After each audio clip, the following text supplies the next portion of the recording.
Ever feel like your family is being pulled in 1,000 different directions by screens, social media, and the constant noise of modern life?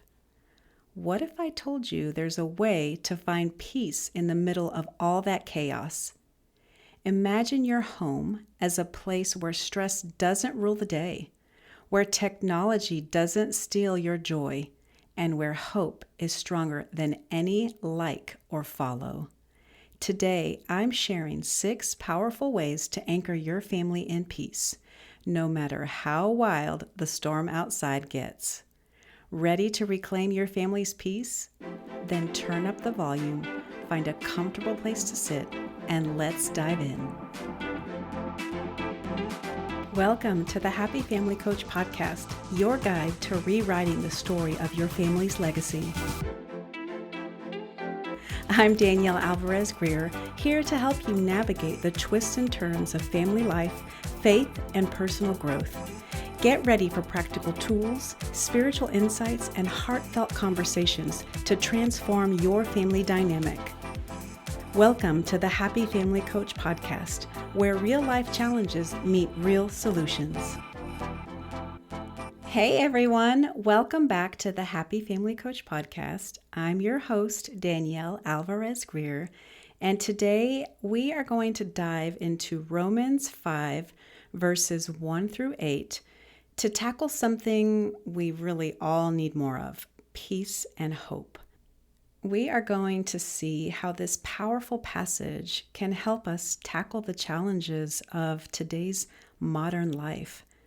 We'll be exploring 6 practical ways to anchor your family in God's peace and hope, no matter what life throws your way. Whether you're juggling kids' schedules, dealing with parenting struggles, battling social media pressures, or just trying to keep your sanity, this episode is definitely for you. All right, let's talk about justification by faith. Romans 5:1 says, "Therefore, since we have been justified by faith, we have peace with God through our Lord Jesus Christ." I have another word picture for you. I want you to imagine this peace that we just read about, the peace that we have with God through our Lord Jesus Christ. Imagine it being like a sturdy anchor in the middle of a stormy sea. No matter how rough the waves get or how strong the wind blows, that anchor holds you steady. This peace isn't dependent on our circumstances. It's rooted in what Jesus has already done for us. Let me paint a picture for you from my own life.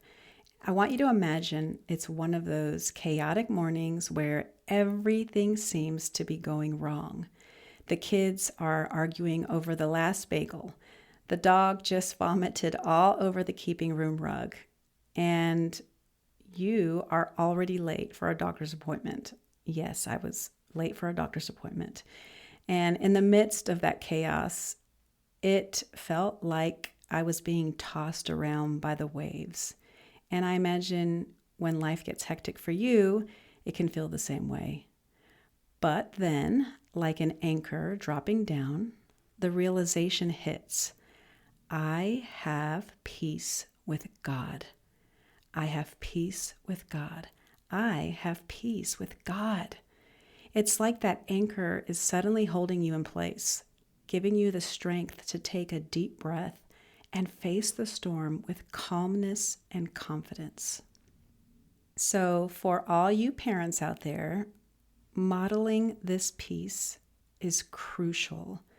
When your world feels like it's spinning out of control, remember that you have this anchor. It keeps you grounded, allowing you to respond with grace rather than frustration. Trust me, your kids and your spouse will notice the difference, and it will set a powerful example for them. Let me share another story. The other day, my 17-year-old was having one of those days. You know, the kind where everything is a battle from breakfast to bedtime. By mid-morning, I was ready to wave the white flag or the red flag. But then I remembered that even in the midst of this chaos, and whether or not she's having a bad day, my circumstances did not have any power or control over whether or not I had peace with God. I did have peace with God. That thought brought a wave of calm over me, almost like God was whispering, "I've got you, Danielle. You can handle this with my help."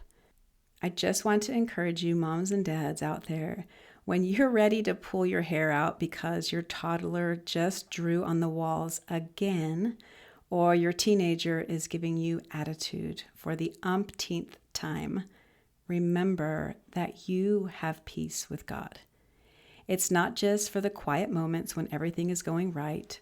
It's for those messy, stressful, hair-pulling moments too. Let that peace calm your heart, and you'll be amazed at how it changes the atmosphere in your home. Here are some practical tips regarding understanding justification that we have and peace with God. Try starting your day with a family devotion focused on God's peace. It's like setting the thermostat on peace for the rest of the day. Everyone else feels it. Here's another tip. When stress hits, and it will, take a moment to breathe deeply and pray. Seriously, it's a game changer. Just a quick, "God, I need your peace right now," can make all the difference. And third tip, create a peace corner in your home. A cozy spot with a soft chair, a Bible, maybe a blanket, or a candle. It's a place where anyone in the family can go to pray, read scripture, or just sit quietly to reconnect with God's peace. It's a great opportunity to demonstrate self-control and to teach emotional regulation. It's kind of like a timeout chair, but in the best possible way. When my kids were little, we used to call it the back to reality chair. And it really was such a helpful tool, a helpful place to go. Let's move forward and dive into now Romans 5, verse 2, which says, "Through him we have also obtained access by faith into this grace in which we stand, and we rejoice in hope of the glory of God." This verse is a goldmine of encouragement, especially in today's world where we are constantly bombarded by messages telling us we're not enough. Our kids are being subjected to this every day, especially through their devices and social media. Standing in grace simply means that we are rooted in God's favor. No matter what's happening around us, we are surrounded by his favor and we are loved. We have access to his love every single second of the day.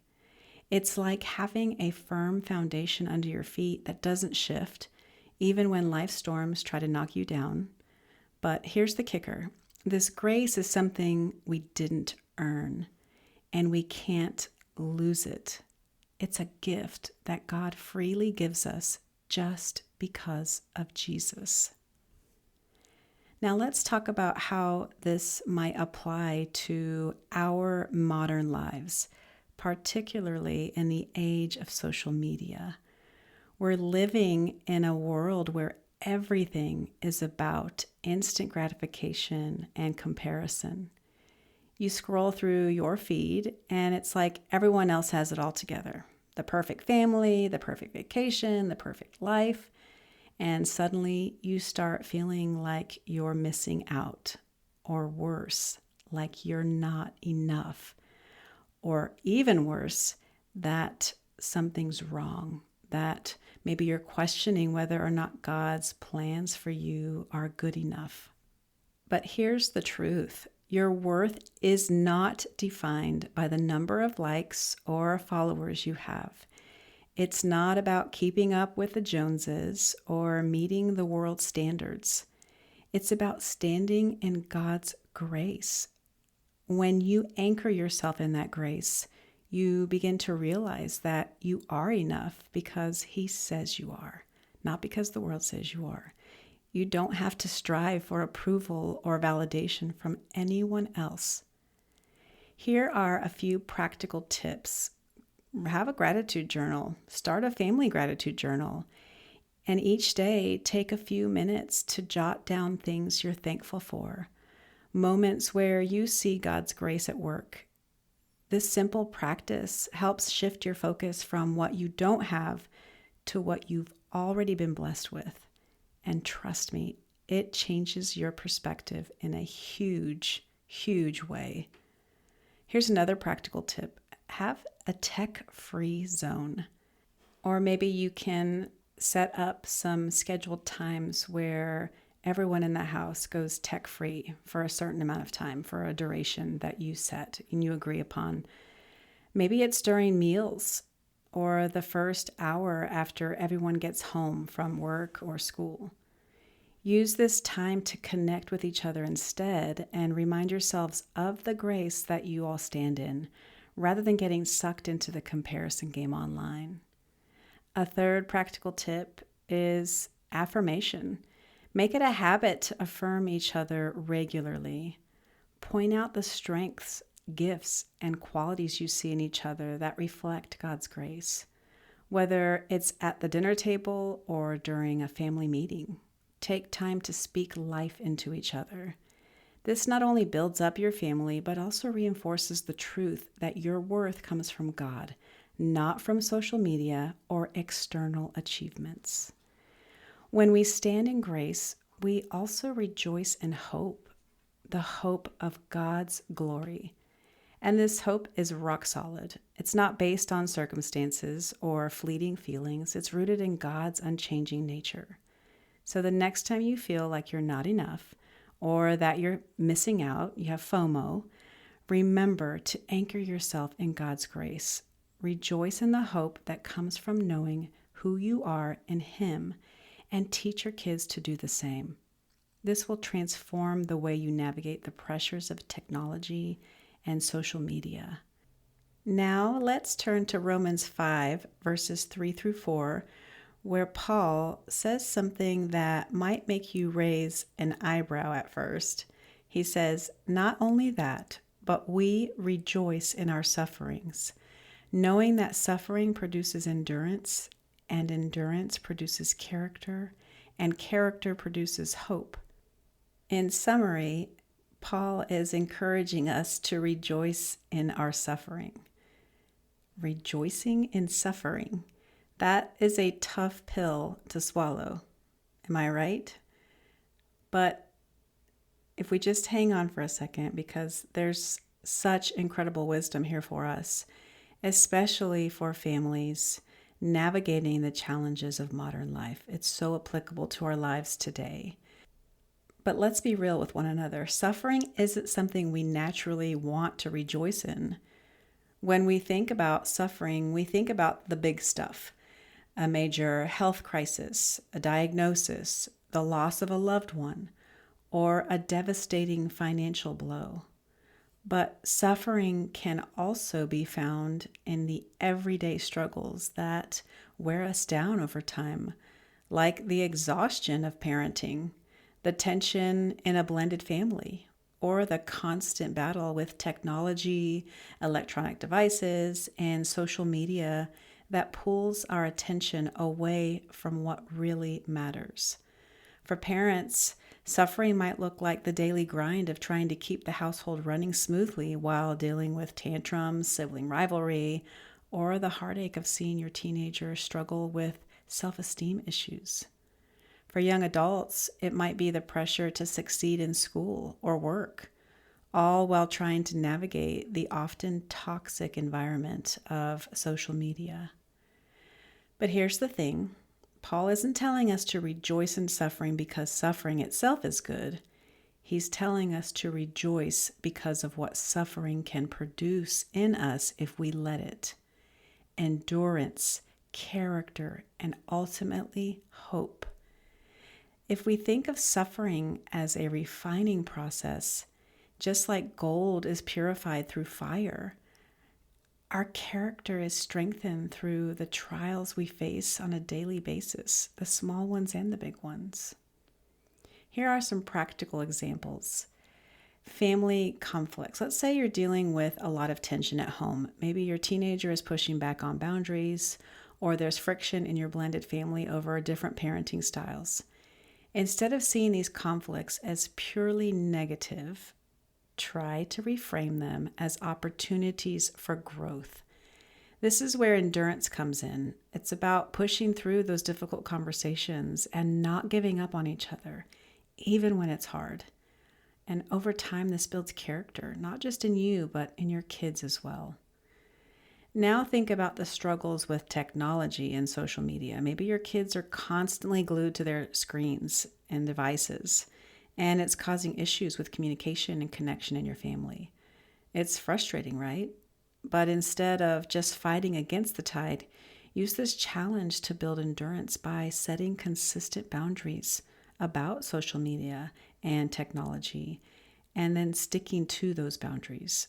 This not only helps your kids develop discipline, but it also shows them the importance of prioritizing real-life relationships over virtual ones. And for young adults, if you're listening and you're facing stress at work or school, or dealing with the pressure to always be on for social media, recognize that these struggles can actually help you grow. When you push through the pressure without compromising your values, you're building endurance. That endurance shapes your character, making you stronger and more resilient. And with that character comes hope, a confident expectation that God is using even the hard things to shape you into who He has called you to be. So here are some practical tips. Learn how to reframe challenges. You can start by reframing how you view challenges. Instead of seeing them as purely negative, ask yourself, okay, what is God trying to teach me through this trial and tribulation? How can this situation help me or my family grow? This simple shift in perspective can make a huge difference in how you handle the tough times. Open communication is another practical tip. Foster an environment of open communication in your family. And when conflicts arise, because they will, encourage everyone to express how they feel and what they've learned from the situation. This not only helps resolve the immediate issue, but also builds endurance and character as you learn to navigate challenges together as a family. Here's another tip. Celebrate growth. Don't forget to celebrate the growth that comes from enduring tough times. Whether it's recognizing the small victories in your child's behavior or acknowledging your own growth and patience, take time to celebrate how God is at work in your life. A final tip, family prayer time. Make it a habit to pray together as a family, especially during difficult seasons. Ask God to give you the strength to endure, the wisdom to learn from your trials, and the hope to trust that He's working all things for your good. When we embrace suffering as an opportunity for growth, we're not just enduring, we're growing stronger, more resilient, and more hopeful. And that hope isn't just wishful thinking. It's a confident expectation that God, our good and faithful Father in heaven, is shaping us into the people He's called us to be. So the next time you're facing a struggle, whether it's a conflict at home, the pressure of social media, or the daily grind of life, remember, this is an opportunity for growth. Rejoice in that and watch how God uses it to produce endurance, character, and hope in you and your family. And finally, let's dive into Romans 5, verse 8, where Paul says, "But God shows His love for us in that while we were still sinners, Christ died for us." This verse is the heart of the gospel. It's the ultimate example of unconditional love and sacrifice.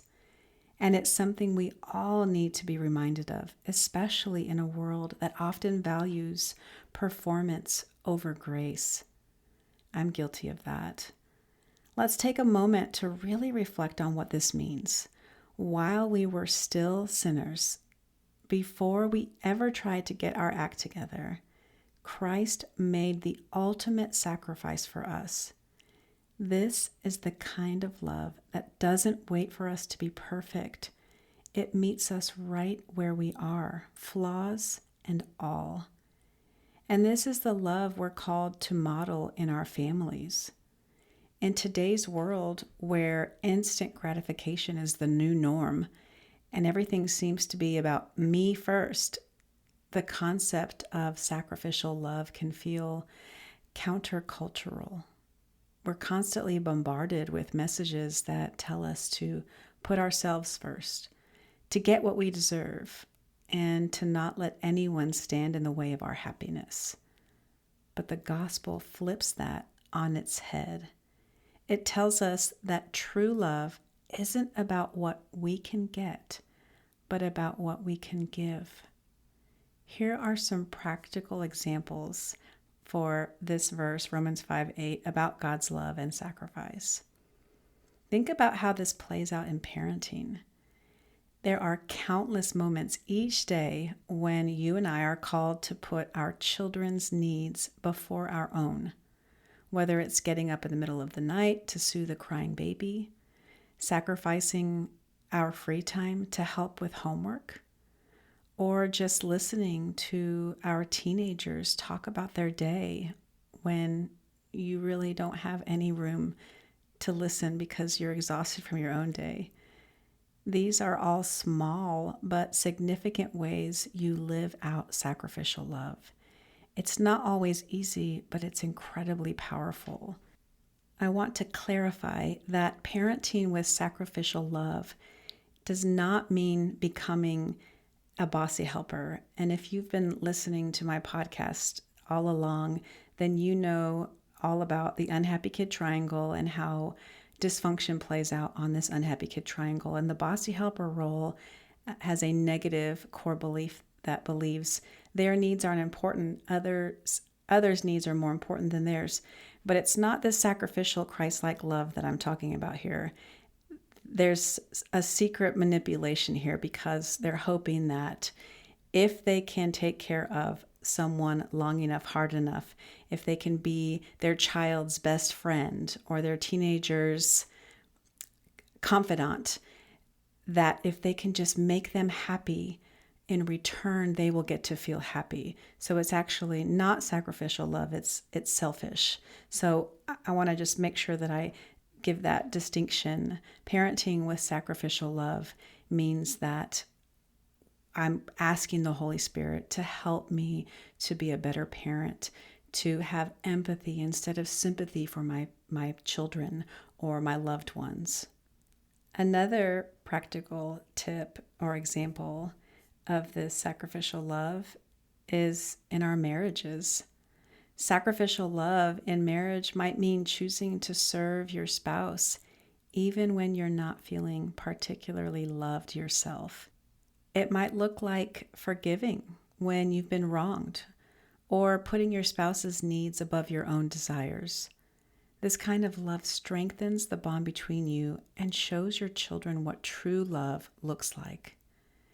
And another practical example is sacrificial love in a tech-driven world.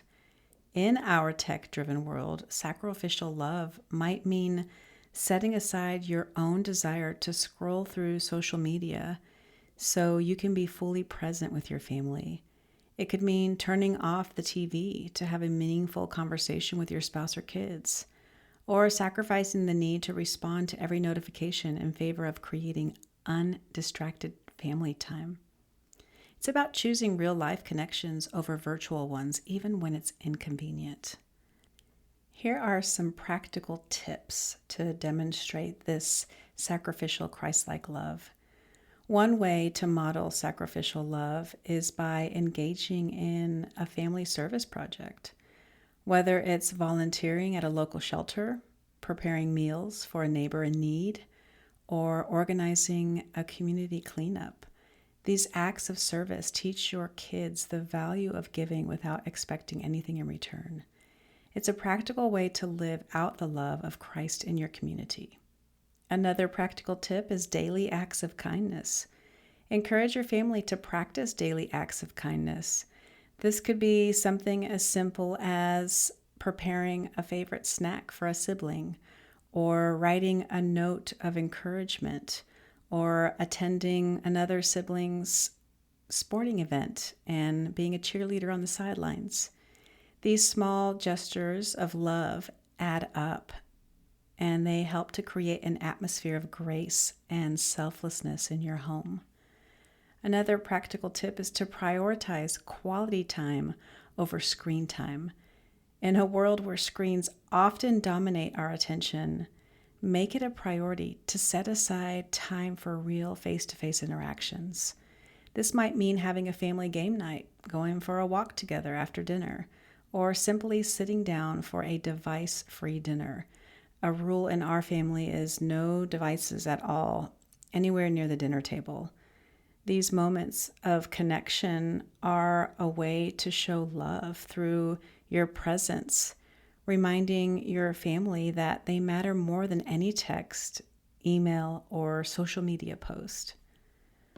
Another practical tip: forgive quickly and often. Another crucial aspect of sacrificial love is forgiveness. Encourage your family to forgive quickly and often, not holding grudges or keeping a record of wrongs. Easier said than done. This kind of love reflects the forgiveness that we have received from Christ and helps to maintain peace and unity in your home. Sacrificial love is at the core of the gospel, and it's the foundation of a healthy, thriving family. It's not about big, grand gestures, but about the daily choices to put others first, to give without expecting anything in return, and to love even when it's hard.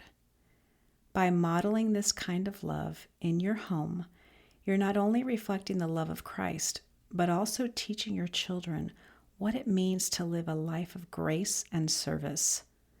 So the next time you're tempted to put yourself first, remember the example of Christ, who gave everything for us while we were still sinners.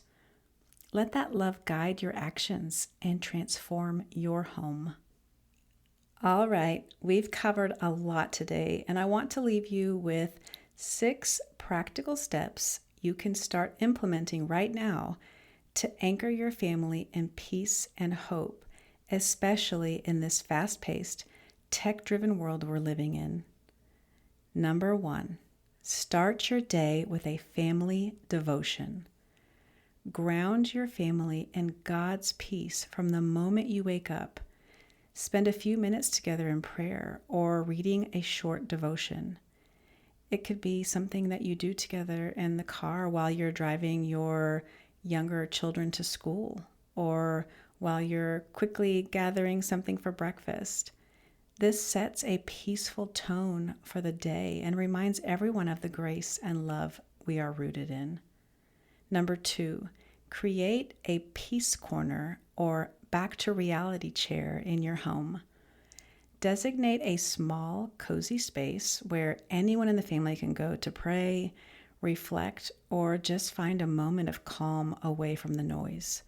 Whether it's a comfy chair in the living room or a spot in the backyard, this peace corner, or what we called the back to reality chair, can become a sanctuary in the midst of daily chaos, and can also be a place where you can use as an example for your children of what it looks like to regulate their emotions and to demonstrate self-control. Number 3, practice daily acts of sacrificial love. Encourage each family member to look for small daily opportunities to serve one another without expecting anything in return. It could be something as simple as doing someone else's chores or picking up someone else's chores that day or that afternoon because you know that your older brother or younger sister has a big test that they're studying for tonight. And so you want to help them by doing their chores that evening for them. Or could be something as simple as leaving a note of encouragement. These acts of kindness build a culture of love and grace in your home. Number 4, reframe challenges as opportunities for growth. When conflicts arise, not if, but when, whether it's with your kids, spouse, or even yourself, try to see them as opportunities to develop endurance, character, and hope. Discuss what everyone can learn from the situation and how God might be using this challenge to grow your family closer together. Number 5, set tech-free times for quality connection. In today's tech-driven world, it's easy to get lost in screens and social media. Make it a priority to set aside specific times each day where devices are put up and put away, and real-life connections can be fostered. Whether it's a device-free dinner, a family walk, or a game night, these moments of connection are invaluable. Number 6, forgive quickly and often. Make forgiveness a cornerstone of your family's interactions. Encourage everyone to forgive quickly and not hold on to grudges. This practice of regular forgiveness helps maintain peace, unity, and a loving atmosphere in your home. It's a way to reflect Christ's love and grace in your daily lives. These 6 steps are more than just tips. They are ways to transform your home into a place where God's peace, love, and hope are not just concepts, but lived experiences. Start small. Pick 1 or 2 to focus on this week, and watch how God begins to work in your family. And as always, I'd love to hear how they're working for you. Please share your experiences on my social media pages, not during your tech-free time zone, of course, but when you have your phone in front of you and you've just listened to my podcast, for example. I would love to hear from you. DM me on Instagram at The Happy Family Coach, or on my Facebook group page, The Happy Family Coach Podcast Community. Thank you so much for joining me today on the Happy Family Coach Podcast. Remember, through God's justification, grace, and love, we can find peace, hope, and endurance amidst all of life's challenges. Take what you've learned today and watch how it transforms your life and family dynamics. Don't forget to subscribe, share this podcast with your friends, and consider booking a family coaching or biblical counseling session with me for further support. Together, we can navigate these challenges and grow stronger in faith and love. Until next time, I'm Danielle Alvarez-Greer, reminding you to stay hopeful, stay peaceful, and keep trusting in God's love. See you soon.